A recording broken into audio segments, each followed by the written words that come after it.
Finally અત્યારે મિત્રો ડાકોરમાં હું પહોંચી ગયો છું। મારી પાછળ તમે જોઈ શકો છો છે ડાકોરનું મુખ્ય મંદિર, ડાકોરનું ગોમતી તળાવ। જ્યાં મિત્રો જોઈ શકો છો તમે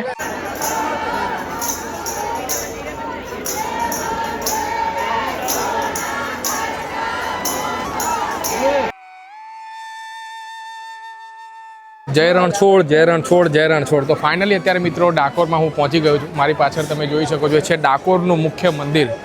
આજના વિડીયોમાં મિત્રો આ ડાકોરના ઠાકોરના તમને ઘરે બેઠા મિત્રો દર્શન કરાવીશ, સાથે સાથે અહીંયાનો સંપૂર્ણ ઇતિહાસ શું છે એ તમને જણાવીશ। અને હોળી નિમિત્તે ડાકોરની અંદર સૌથી મોટામાં મોટો મેળાનું પણ મિત્રો આયોજન થતું હશે। તો તમામ માહિતી આજના વિડીયોમાં જણાવીશ કે અહીંયા હોળી નિમિત્તે કેવો માહોલ છે। વિડીયોને છેક સુધી જોજો અને જય રણછોડ કોમેન્ટમાં જરૂરથી લખી દેજો। તો ચાલો મિત્રો વિડીયોની કરીએ શુભ શરૂઆત। તો મિત્રો આ જે તમે જોઈ રહ્યા છો એ છે ડાકોરના ઠાકોરનું મુખ્ય મંદિર। ટૂંક સમયમાં મિત્રો આપણે મંદિરમાં પણ જઈશું અને તમને ઘરે બેઠા દર્શન પણ કરાવીશું।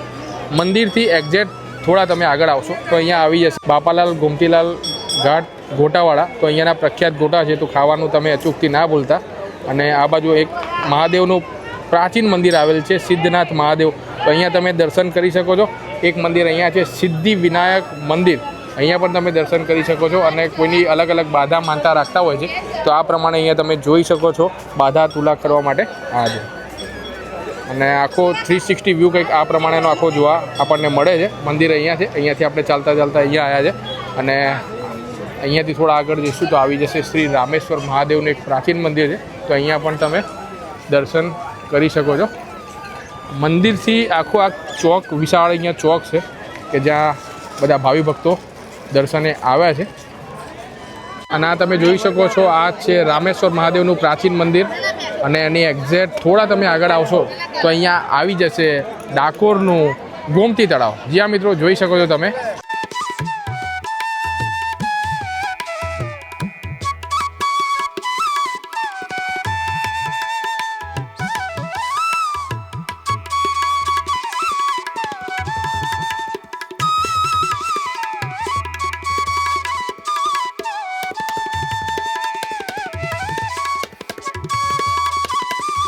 હવે આ જગ્યાનું નામ ડાકોર કઈ રીતે પડ્યું તો ઇતિહાસની વાત કરીએ તો દ્વાપર યુગમાં ડંક મુનિએ આ ડાકોરમાં આશ્રમ બનાવ્યો હતો।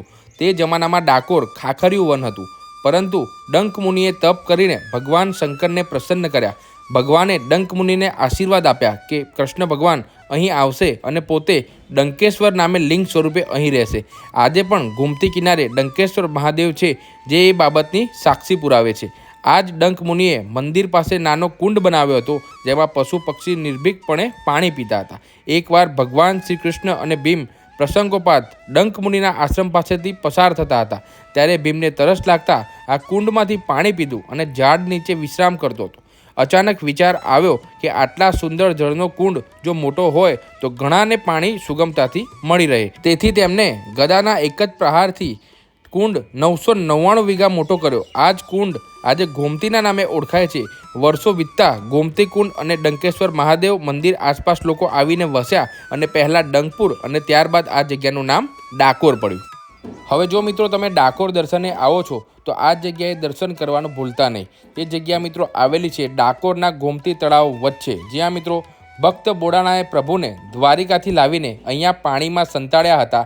તો આ અસલ અને પુરાતન જગ્યાના તમે દર્શન કરી શકો છો। આ ઉપરાંત શ્રી કૃષ્ણજીની ચરણ પાદુકા કે જે આ જગ્યા ઉપર જોવા આપણને મળે છે, તેના પણ તમે દર્શન કરીને ધન્યતા અનુભવી શકો છો।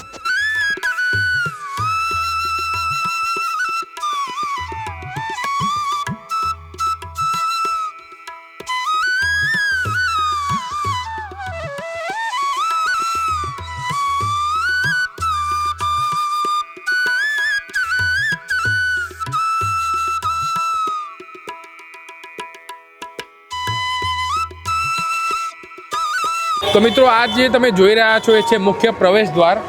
અને આ પ્રમાણેનો કંઈક માહોલ આપણને જોવા મળે છે। આ બાજુ એક પોલીસ કંટ્રોલ રૂમ અહીંયા તૈયાર કરવામાં આવ્યો છે, અને આ પ્રમાણેનું ભક્તો માટે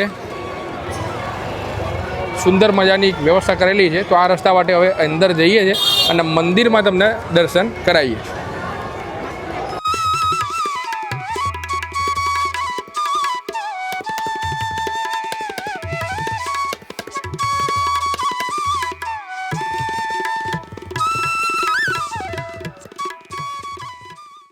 તો મિત્રો ફાઇનલી અત્યારે આપણે પહોંચી ગયા છીએ મંદિરના એકદમ સમીપે.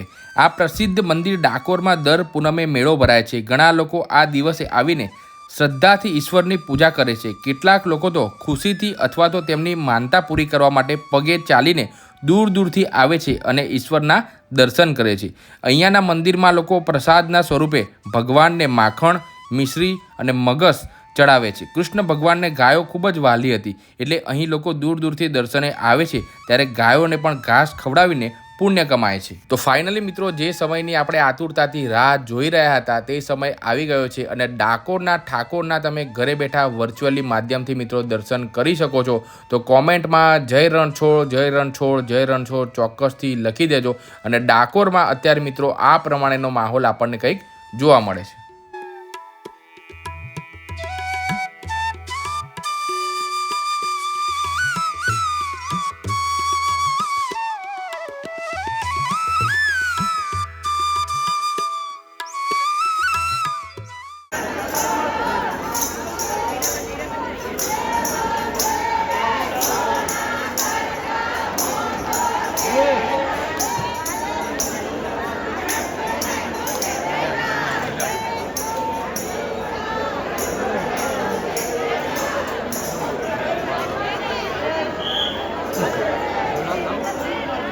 મંદિરમાં મિત્રો સરસ મજાના ડાકોરના ઠાકોરના દર્શન થઈ ગયા છે અને આઈ હોપ કે મિત્રો ઘરે બેઠા વર્ચ્યુઅલી માધ્યમથી બતાવવાનો પ્રયત્ન કર્યો છે. તો કોમેન્ટમાં જરૂરથી જય રણછોડ, માખણ જરૂરથી લખી દેજો. અને આ જોઈ રહ્યા છો એ છે ડાકોરમાં આવેલો કંકુ દરવાજો. જ્યાં મિત્રો આ જ રસ્તા માટે આપણે મંદિર સુધી જવું પડે છે. આ એનો મુખ્ય પ્રવેશ દ્વાર જે છે એ કહેવાય છે.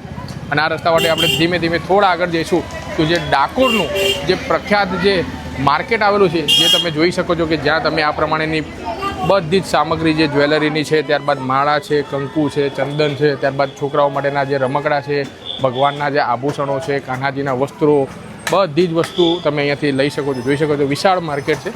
તો કોઈ પણ જગ્યાએ આપણે જતા હોઈએ છીએ તો જનરલી ઘર માટે આપણે ખરીદી કરતા જ હોઈએ છીએ. તો ડાકોરમાં જ્યારે પણ સાહેબ તમે દર્શન કરવા આવો ને તો માર્કેટમાંથી કોઈ વસ્તુ યાદગીરી સ્વરૂપે લઈને જજો.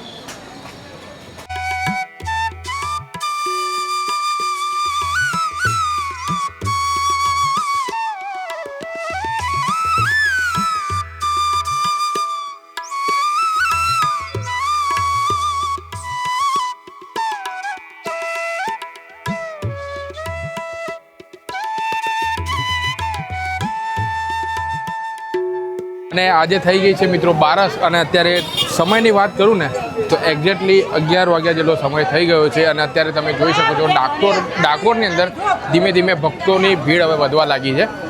શું તમે આ પૂનમે ડાકોરના દર્શને આવવાનો છો કે નહીં, મને કોમેન્ટમાં જરૂરથી જણાવજો.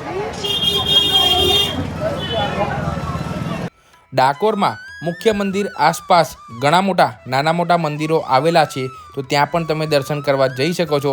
તેમાંથી આ એક મંદિર છે ભક્ત બોડાણાનું અતિ પ્રાચીન મંદિર. તો તે મુખ્ય મંદિરથી માત્ર ને માત્ર 200 થી 300 મીટરના અંતરે આવેલ છે. તો ત્યાં પણ તમે દર્શને જઈ શકો છો. અને આ જ રસ્તા માટે થોડા તમે આગળ જશો તો ત્યાં અતિ પૌરાણિક લક્ષ્મીજીનું પણ મંદિર આવેલ છે. તો ત્યાં પણ તમે દર્શન કરવા જઈ શકો છો.